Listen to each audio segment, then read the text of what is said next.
Hello mga ka-vlogs! Ayan po, ang video ko pong ipapakita sa inyo ngayon ay ang ating chicken buffalo wings. Open na naman po yung aking kitchen, kaya naman po yung ating nalantakan. Kaya samahan niyo muli ako sa ating pagluto. Kitchen ala Inday. Sana po, samahan niyo po ako. Ayan. Shake-shake po natin dito, pa-dance-dance. No? May pasayaw-sayaw pa po yung ating chicken wings po pala. Hindi po nilalagay po natin dito sa harina. Ganyan, para po makuha po talaga yung ating chicken. Ayan. Ayan na pong kinalabasan. After po natin mag-dance-dance, after po natin mag-shake-shake, ayan na po. Then, saka po natin ipa-fry. Ayan, ilalagay po natin dyan. Na-shake na po yan. Tapos, saka po natin ipa-fry yung ating chicken wings. Pagkatapos po kasi natin i-marinate siya dyan, nilagyan din natin yan ng flour. Tapos, bago po natin ipa-fry, lagyan pa rin po natin, i-cook po natin siya ng flour ulit. Para po maganda po ang kinalabasan mamaya pag-fry po natin sa ating chicken. Ayan, yan na po yung ating chicken.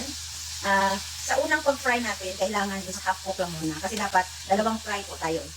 Una is half cook, tapos pangalawang fry natin is, yun yung luto na. Kasi, kaya po tayo nagdadalawa na fry para crispy po yung ating chicken. Ayan, kaya wag po muna natin lutuin ng sobra. Okay. Half lang po. Ay, aray ko po. Masakit. Ayan. Parami na tayo. Ayan, mga ka-vlogs. Tapos na. Ngayon mag-second fry na tayo. Ito na po yung ating pangalawang pag-fry. Yan. Nag-ano po tayo ng panibagong oil. Mga ka-vlogs, kumukulo na yung ating pangalawang oil para sa ating second fry. Ayun. Ayun na. Madali.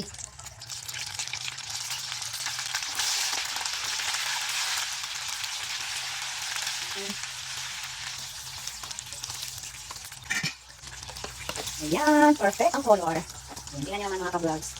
Ayan, lagyan natin dyan. Ito na yung ating second fry. Ayan, perfect na po siya. Ayan. Ito yung first fry natin. Ito yung pangalawa yan. At ito yung color. Ayan, yan po yung ating, paano natin ginagawa yung ating buffalo wings. Ayan. O, diba? Kung tikimbot na lang, kakain na lang po tayo mga ka-vlogs. Ayan, achieve natin yung ating fry. Ay, bongge! Okay mga ka-vlogs, ayan na, since tapos na tayo sa pagpa-fry. Ngayon, nalulutuin na natin yung ating buffalo wings. Ano bang? Ayan, ito yung ating, half na ba yung share? Sige pa. Plus na. Plus yung butter. Manawin na natin yung butter. Yung boses nyo mga dada, dali lang. Wala nga itong 5 minutes tapos na. Saglit lang ang panahon. Yan guys, pagkatapos natin mga ka-vlogs ng to, wag na natin kasi madali po itong masunog eh. Yan, ilagay na po natin yung ating garlic. Ayan, daming garlic. Ang sarap. Yan, mix-mix lang. Okay. Oh, masunog naman yung sapala. Ayan mga ka-vlogs, mapula na yung ating bawang. Ayan na, oh my gosh. Then, ang sunod po natin ilalagay ay ang honey.